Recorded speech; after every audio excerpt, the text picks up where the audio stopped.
Trauma Therapist Podcast, episode 332.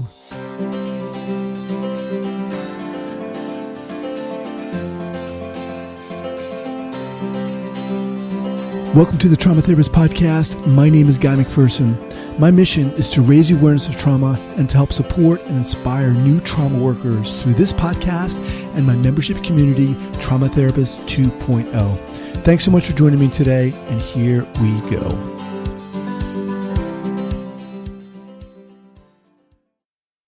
All right, this week, it's about one thing. I often think about my work with clients. As some of you know, I haven't been working with clients since I started doing this full time about 8 months ago.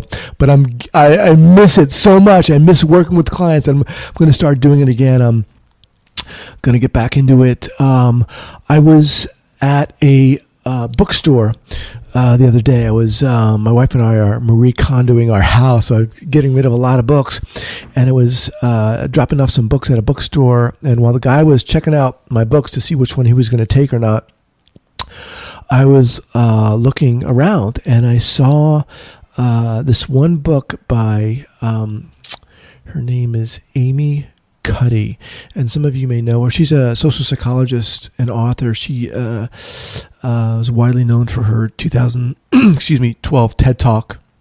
But this book I saw is called Presence, and what struck me about it, I read the back cover, and there was this one bit of a sentence that struck me.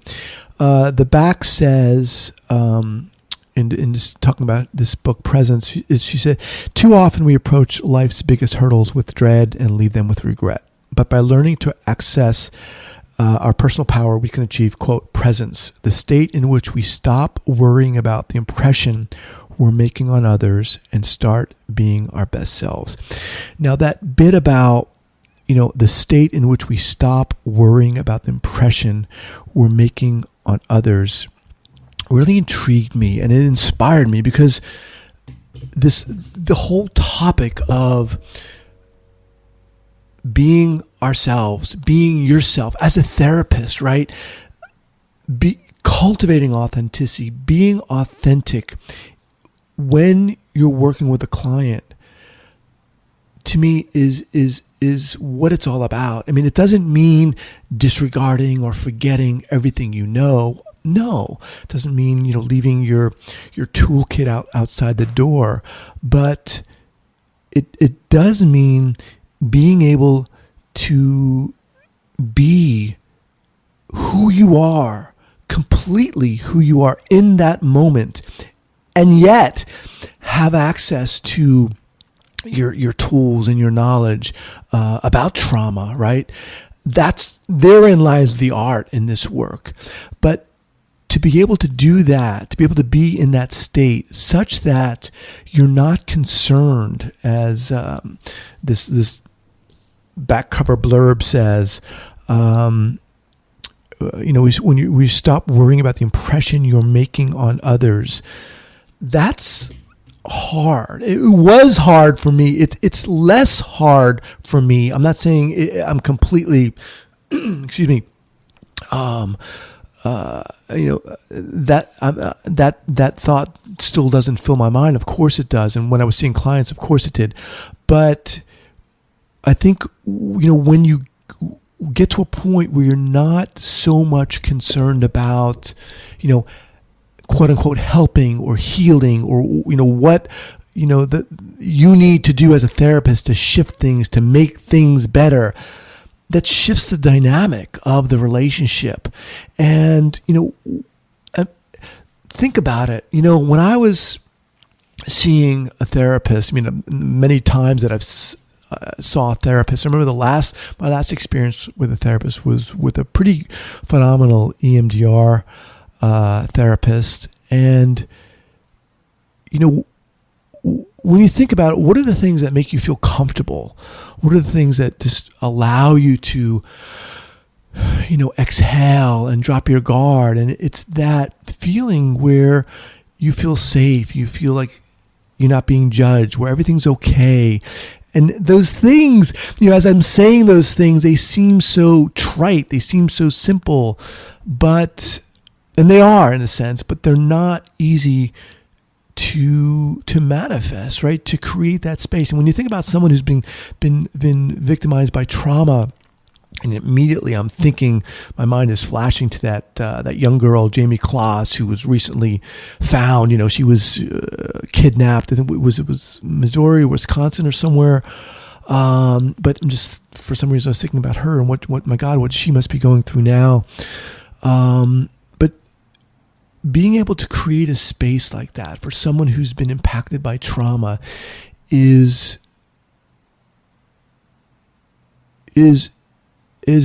a privilege almost. It's an honor.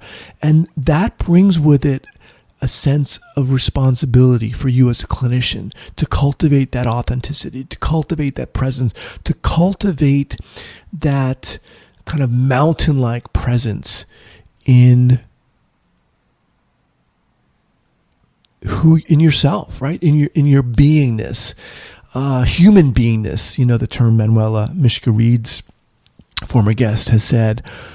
And there's just something so human about that, of just being with someone else and walking with them, or just sitting with them in their journey, in their process, and being able to allow that to unfold on not your timeline, right, but on their timeline. And when I think for me, when I go back to my clinical work and I get to a point where, or I'm in the experience where I'm able to do that, to be with that, to allow that, there's something that, you feel okay with the way things are. You feel there's a trust that develops. And I think when these things happen, clients feel that. That I think infers or confers a kind of settledness with the space, with the clients, that things are okay. It's like when you're holding, or you pick up a crying infant, right? And just pick them up and you hold them, and their breathing slows down because it begins to sync with your own calmed state, hopefully calm state. I'm saying that because I have a raging 3-year-old toddler. But that type of thing, and the ability to sit and work with a client and have cultivated that type of presence, that type of authenticity, to me is inspiring. And it's something that I'm striving for, I'm striving towards. And I've learned a lot of this. I've seen and felt and heard a lot of this through the podcasts I've done. I'm thinking for the course I did on inner work for new trauma workers, which you can check out at innerworkcourse.com. I interviewed, among the interviews I did, there were 2, one with Joseph Bobro, and there was another one with Lee Klinger-Lesser. And I invited both of these people on because they really exemplify, I think, what I'm trying to do with this podcast is kind of marry the art of mindfulness and presence and authenticity with this work of within the context of working with trauma. And Joseph Bobro brings a kind of a history of Zen practice, as does Lee Klinger-Lesser. But to hear each of these guests speak about how they work with their clients, you can hear an acceptance, not of trauma so much, but of almost trust, in self-trust and trust in the client. And there's so much power in that. There's a lot of empowerment in that. And I think that really excites me and inspires me, because when I was starting out, when I was in my internship, I was anything but that.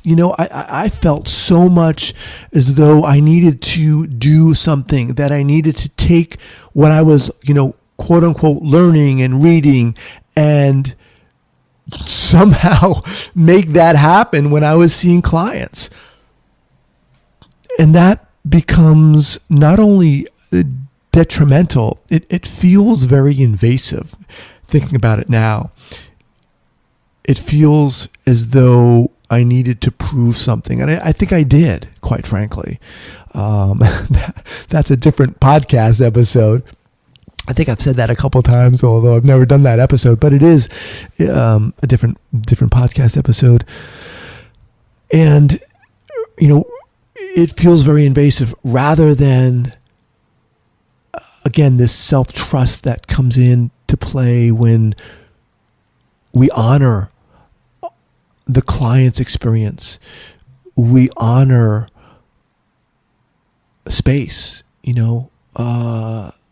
silence, all of these things that can be at odds when one is learning how to do something, learning different modalities.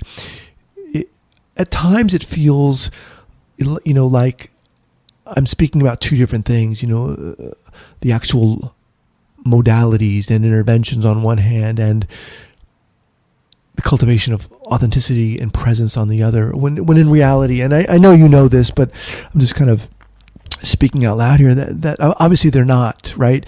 It's learning to work with both of them, because they're the ingredients of this work, two of the ingredients of this work. But I think oftentimes it's easy to neglect the role that you as a therapist play in this work, because there is so much to learn, right? There are these amazing books and workshops and modalities and interventions that are very useful, and yet it can be very easy to neglect or negate who you are and the value that you bring, that each of us brings to this work.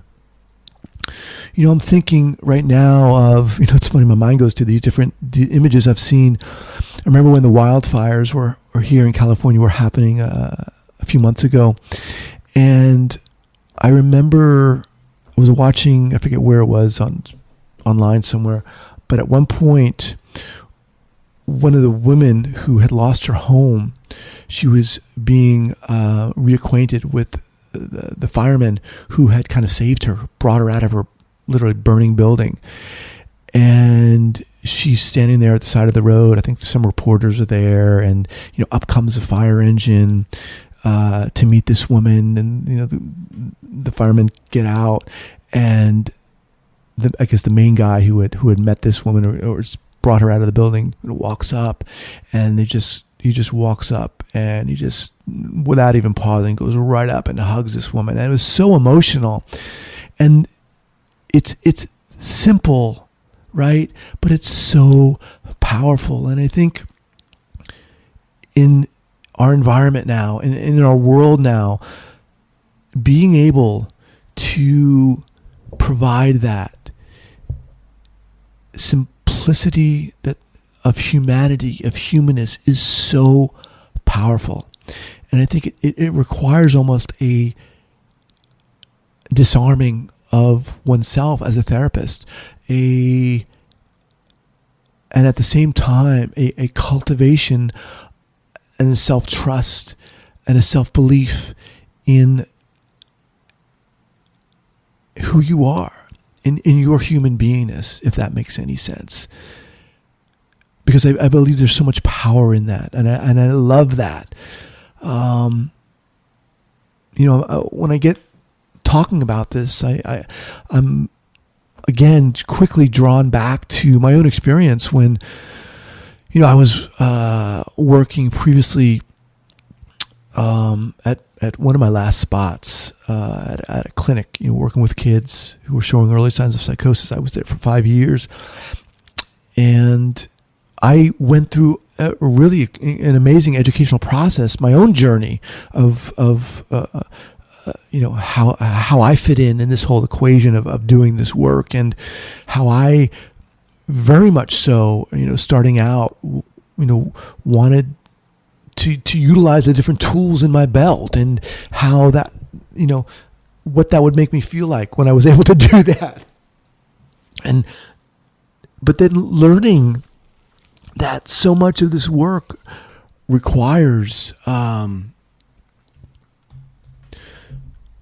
allowing and letting go, and why that oftentimes isn't very easy for me.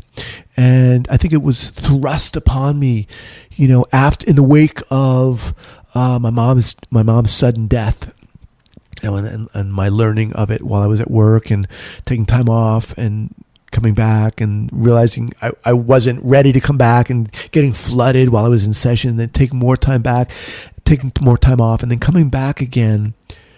And there was, at that point, a certain feeling of being disarmed, a certain feeling of,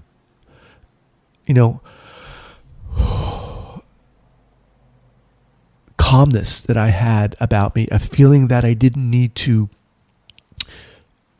make things happen, that I didn't need to be, to be that person to make things happen, that I didn't need to have that badge, that I didn't need to be the quote unquote the cause, right, of change, of healing, and instead that I was going in to my sessions as a human being, as a person. Yes, with a certain amount of knowledge, of course. Yes, able to access and utilize that knowledge, but foremost, right, a human being, willing and able to sit with this person, whether they be an individual who is experiencing psychosis and trauma, or trauma, being able to do that, right? But really willing to meet this person, and engage with them, and to sit with them, and to breathe with them. And I don't say that lightly. And I think that cultivation, being able to do that, is so profound, and I think it is a privilege to be able to do that. And you guys who are listening to this, who are doing that work, I think is incredible that I'm able to talk to you, that you're listening to this, because you are so needed today in this world. People like yourself who are doing this work, who are learning how to do this work. You have an ability, a willingness to do something that a lot of people don't. And that's amazing, right? That is amazing. So I want to say thank you sincerely for doing that work you're doing, because you are my people, and I love being surrounded by you people. So that's what I wanted to say today, and I hope someone driving, going to their internship or going to their work, is able to maybe have a little more confidence in themselves and their value and what they bring to this, their story and their experiences and what they bring to this work. That's my goal today. So again, I want to thank you guys for supporting this podcast, for listening. A lot of exciting things are happening. One of the things I started doing was each week now, I'm reaching out and inviting people who are interested in learning about Trauma Therapist 2.0, but yet who have some questions to talk to me. So I've opened up some spots in my schedule to talk to them on Zoom call. So if you're interested in doing that, contact me at guy@thetraumatherapistproject.com. That's guy@thetraumatherapistproject.com. We just jump on a Zoom call for 15 minutes. And if you're interested, if you have any questions about Trauma Therapist 2.0 that maybe I haven't answered, we can talk about that. One of the other members of Trauma Therapist 2.0 just put together a group of people who are listening to the podcast, and they're talking about it. So that's pretty cool. So those things are happening. But again, thanks so much for supporting this podcast, and that's it. Have an awesome weekend. All right, guys, take care.